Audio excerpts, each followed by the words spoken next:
മുഖ്യമന്ത്രിയുടെ മലപ്പുറം പരാമർശത്തിലെ PR ഏജൻസിയുടെ ഇടപെടലിനെ തള്ളിപ്പറയാതെ സർക്കാർ PR ഏജൻസിക്കെതിരെ നടപടിയെടുക്കുമോ എന്ന ചോദ്യത്തിൽ നിന്ന് മന്ത്രി മുഹമ്മദ് റിയാസ് ഒഴിഞ്ഞു മാറി. വിവാദ പരാമർശം PR ഏജൻസി പറഞ്ഞുകൊടുത്തത് ആരുടെ നിർദ്ദേശപ്രകാരമാണ് എന്നതിലും വിവാദം തുടരുകയാണ്.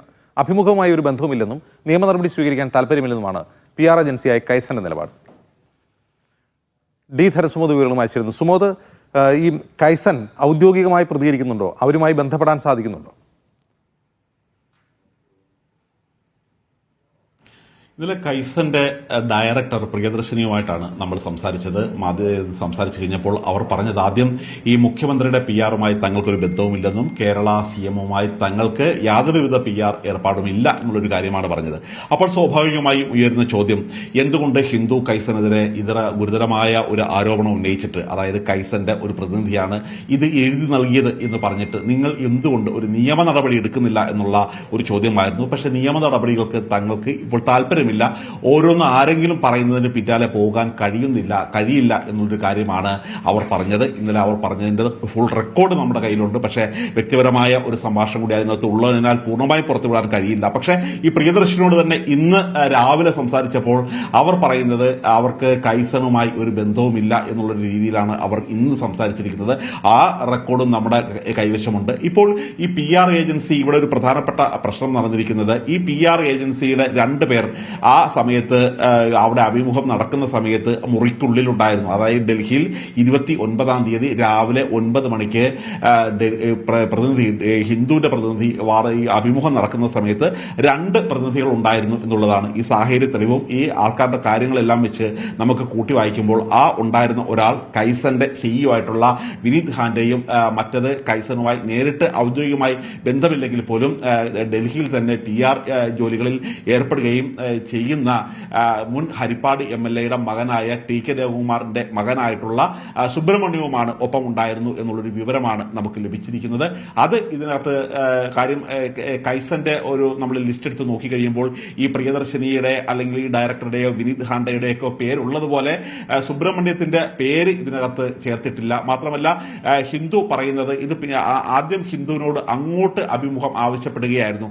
സാധാരണ ഈ എടുത്തിരിക്കുന്ന പ്രതിനിധി, ഹിന്ദുവിന്റെ പ്രതിനിധി ആദ്യമായിട്ടല്ല മുഖ്യമന്ത്രി പിണറായി വിജയന്റെ വാർത്താ സമ്മേളനം അല്ലെങ്കിൽ പിണറായി വിജയന്റെ അഭിമുഖം, അവർ വ്യക്തിപരമായിട്ട് അഭിമുഖം എടുക്കുന്നതും ആദ്യമായിട്ടല്ല. ഇതിനു മുമ്പും അവർ അഭിമുഖം ഉണ്ടായിരുന്നു. നേരത്തെ തന്നെ പ്രകാശ് കാരാട്ട്, ബൃന്ദ കാരാട്ട്, സീതാറാം യെച്ചൂരി തുടങ്ങിയ ഇടതുപക്ഷത്തെ നേതാക്കന്മാരുമായി വളരെയധികം വ്യക്തിബന്ധം സ്ഥാപിച്ചിട്ടുള്ള, അവരുടെ ഇടതുപക്ഷ ബീറ്റ് റിപ്പോർട്ട് ചെയ്യുന്ന, ഒരു വർഷങ്ങളായിട്ടുള്ള റിപ്പോർട്ട് ചെയ്തിട്ടുള്ള, ഇതിനെക്കുറിച്ച് പുസ്തകം എഴുതിയിട്ടുള്ള വലിയ ധാരണയുള്ള ഒരു ആള് തന്നെയാണ്, റിപ്പോർട്ടറാണ് ഈ ഹിന്ദുവിന്റെ പ്രതിനിധി. മാത്രമല്ല അങ്ങനെ ഒരാളെ അങ്ങോട്ട് സമീപിക്കുകയായിരുന്നില്ല ചെയ്തത്. അതായത് ഈ ഹിന്ദുവിന്റെ റിപ്പോർട്ടർ മുഖ്യമന്ത്രിയുടെ ഒരു ഇത്തരത്തിലുള്ള ഒരു അഭിമുഖം വേണം എന്ന രീതിയിൽ പിണറായി വിജയനെ സമീപിക്കുകയല്ല ചെയ്തിരുന്നത്. മറിച്ച് PR ഏജൻസിയിൽ നിന്നും മുഖ്യമന്ത്രിക്ക് ഇങ്ങനെ ഒരു അഭിമുഖം കൊടുക്കാൻ താല്പര്യമുണ്ട് എന്ന് ചൂണ്ടിക്കാട്ടി അങ്ങോട്ട് സമീപിക്കുകയായിരുന്നു ചെയ്തത്. സ്വാഭാവികമായി ഹിന്ദുവിന്റെ ഒരു എഡിറ്റോറിയൽ ബോർഡ് ആലോചിച്ച് കഴിഞ്ഞപ്പോൾ പിണറായി വിജയന്റെ ഈ അഭിമുഖം എടുക്കാനായിട്ട് ആരെയാണ് വിടേണ്ടത് എന്നുള്ളൊരു കാര്യം ആലോചിച്ചപ്പോൾ പ്രാഥമികമായും ഈ പ്രതിനിധിയിലേക്ക് എത്തുന്നതിന് 2 കാരണങ്ങളുണ്ട്. ഒന്ന്, അവർ ഇടതുപക്ഷത്തിന്റെ ബീറ്റ്. സുമോദ്, അതിൽ ഏറ്റവും പ്രധാനപ്പെട്ട കാര്യം ഇപ്പോൾ ഒരു സുബ്രഹ്മണ്യത്തിന്റെ കാര്യം പറഞ്ഞല്ലോ, അതായത് ഹരിപ്പാട് മുൻ MLAയുടെ മകന്റെ കാര്യം പറഞ്ഞു. അദ്ദേഹത്തിന് കൈസനുമായി ബന്ധമുണ്ടോ? അദ്ദേഹം എന്ത് ജോലിയാണ് ചെയ്യുന്നത്? അദ്ദേഹത്തെ കോൺടാക്ട് ചെയ്യാൻ സാധിച്ചിട്ടുണ്ടോ?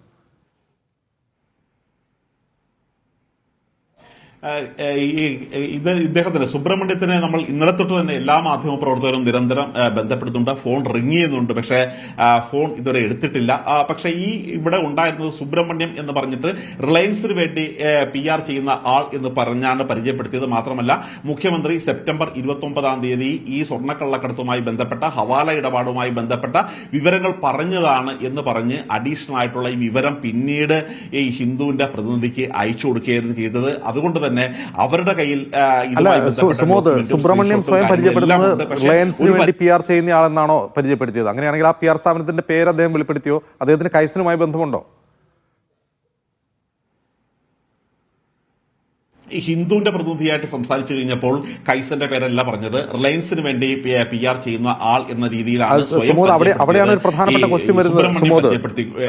റിലയൻസിന് തന്നെ ഈ കൈസനുമായി ബന്ധമുണ്ട് എന്ന വാർത്തകൾ പുറത്തു വരുന്നുണ്ട്. അപ്പോൾ കഴിഞ്ഞ ഏതാനും മാസം മുമ്പാണ് ഈ കൈസനിൽ മാവൻ എന്ന് പേരുള്ള ഒരു ഇൻവെസ്റ്റ്മെന്റ് ഏജൻസി, അതിൽ ഇൻവെസ്റ്റ്മെന്റ് നടത്തുന്നത്, നിക്ഷേപം. ഈ മാവൻ എന്ന് പറയുന്നത് റിലയൻസുമായി ബന്ധമുള്ള കമ്പനിയാണെന്നും പറയപ്പെടുന്നുണ്ട്.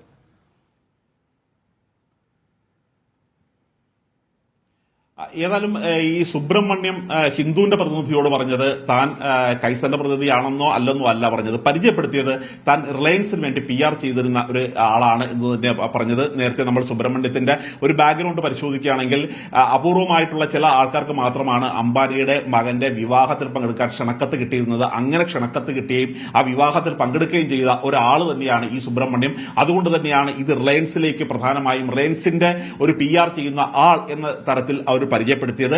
അതേസമയം ഈ കൈസന്റെ ഒരു ഡയറക്ടർ ബോർഡുമായി ബന്ധപ്പെട്ട അവരുടെ വെബ്സൈറ്റിൽ നിരവധി പേരുടെ ഒരു പേരുണ്ട്. അതിലാണ് ഈ പ്രിയദർശിനിയുടെ പേരുള്ളത്, വിനീത് ഖാന്റെ പേരുണ്ട്. വിനീത് ഖാന്റെ അതിന്റെ ഫൗണ്ടർ ആൻഡ് CEO ആണ് മലയാളിയായിട്ടുള്ള പ്രസിഡന്റ് നിഖിൽ പവിത്രനാണ് അതിന്റെ പ്രസിഡന്റ്. പക്ഷേ ആ ലിസ്റ്റുകളിൽ ഒരിടത്തും കൈസന്റെ തായ ഒരു ലിസ്റ്റിൽ ആ ഒരു ഹു ആൻഡ് ഹു എന്ന് പറഞ്ഞിരിക്കുന്ന ആ ലിസ്റ്റിൽ ഒരിടത്തും പേര് നമുക്ക് സുബ്രഹ്മണ്യത്തിന് കാണുന്നില്ല. പക്ഷേ സുബ്രഹ്മണ്യമായിരുന്നു ഈ അഭിമുഖത്തിന് മുൻകൈ എടുത്തതും. പിന്നീട് ഈ ഹിന്ദുവിന്റെ പ്രതിനിധിയെ പിന്നാലെ ബന്ധപ്പെടുകയും മുഖ്യമന്ത്രിക്ക് ഒരു കാര്യം കൂടി പറയാനുണ്ട്, വിട്ടുപോയതാണ്, നിങ്ങൾ കൂട്ടിച്ചേർക്കണം എന്ന് പറഞ്ഞ് ഈ വിവാദമായിട്ടുള്ള ഒരു മലപ്പുറത്തെ പരാമർശിക്കുന്ന സ്വർണ്ണക്കള്ളക്കടത്തിനെ പരാമർശിക്കുന്ന ഈ വിവാദം ഇത്തരത്തിലുള്ള ഒരു വിവരങ്ങൾ കൈമാറിയത്.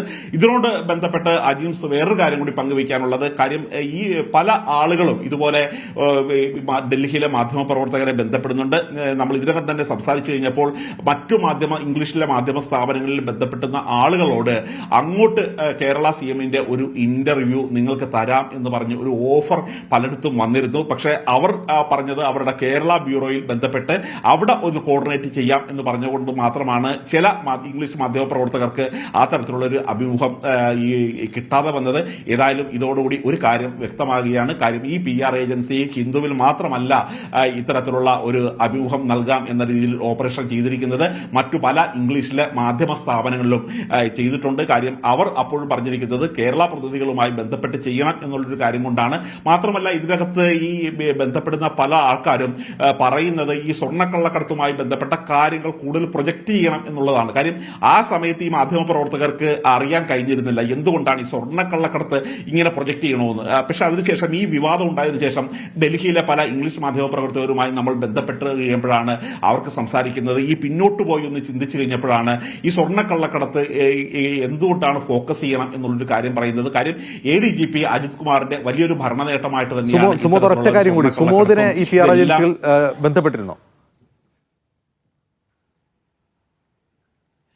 എന്നെ നേരത്തെ ഒരു മാധ്യമ പ്രവർത്തകൻ ആണെന്ന് പറഞ്ഞിട്ട് തന്നെ ഒരു പഴയ സുഹൃത്താണ് ബന്ധപ്പെട്ടിരുന്നത്. പക്ഷെ ആ സമയത്ത് ഇയാൾ ഒരു PR ഏജൻസിയുടെ ഒരു ഭാഗമായിട്ട് വർക്ക് ചെയ്യുകയാണെന്നുള്ളൊരു കാര്യം ഒന്നും പറഞ്ഞിരുന്നില്ല. ഈ തരത്തിലുള്ള മുഖ്യമന്ത്രിയുടെ വാർത്താ സമ്മേളനം കേരളത്തിൽ നടക്കുമ്പോൾ അത് സ്വർണ്ണക്കള്ളക്കടത്തുമായി ബന്ധപ്പെട്ട ഒരു പ്രധാനപ്പെട്ട വിവരം പുറത്തുവിടുന്നുണ്ട്, നിങ്ങളത് സ്പെഷ്യൽ ആയിട്ടുള്ള സ്റ്റോറി ചെയ്യില്ലേ എന്നുള്ളൊരു കാര്യമാണ് ചോദിച്ചത്.